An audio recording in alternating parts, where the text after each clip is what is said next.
I remember in school we used to read Greek philosophy, long time ago.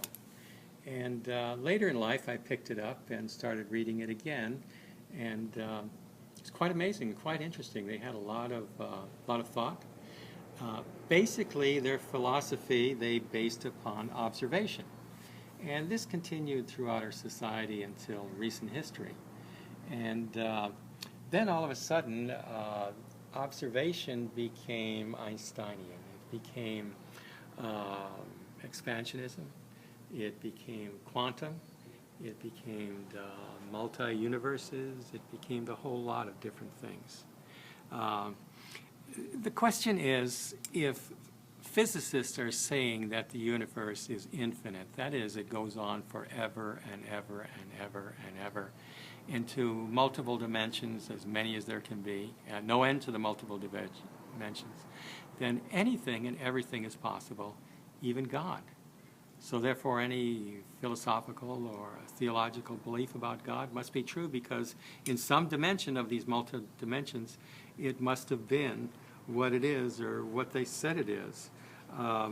Physicists will go on and they'll tell about how they're searching for the Higgs boson, which is the smallest God particle that you can find, that everything is creative in this energy smasher, so that we can find this smallest particle that creates and makes everything. But actually what you find is you find smaller and smaller and smaller and smaller, and no end to the small. It seems as there is no end to the classical universe, which is of course the large, and no end to the quantum, which of course is the small, and the quanta, which is the smallest of the small.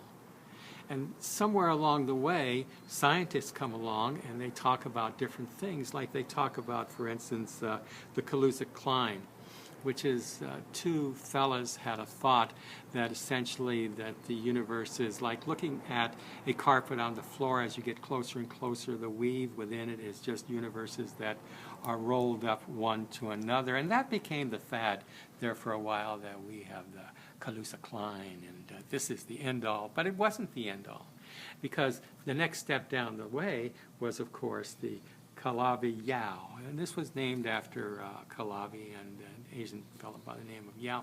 And what they postulated as they were getting into string theorem was that everything in the universe is connected by these strings, and the fabric that connects them one with the other was essentially the Calabi-Yau. And then there's people that come along and they say that the universe is not even form after all, it is only mathematics interpreted as form.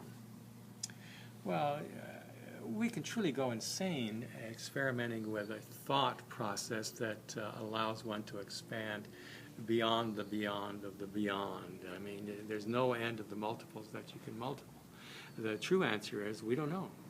And if we are looking for the answers, it seems that all of our answers only create more questions. So if we are going to ever be satisfied with the answers that we have to accept the reality of us being in what we call a third-dimensional trap with limitations. I think I've gotten kind of off the subject from native spirit here, but native spirit, believe it or not, gets into some pretty deep discussions about metaphysics and spirit and what we are and where we are. Thank you.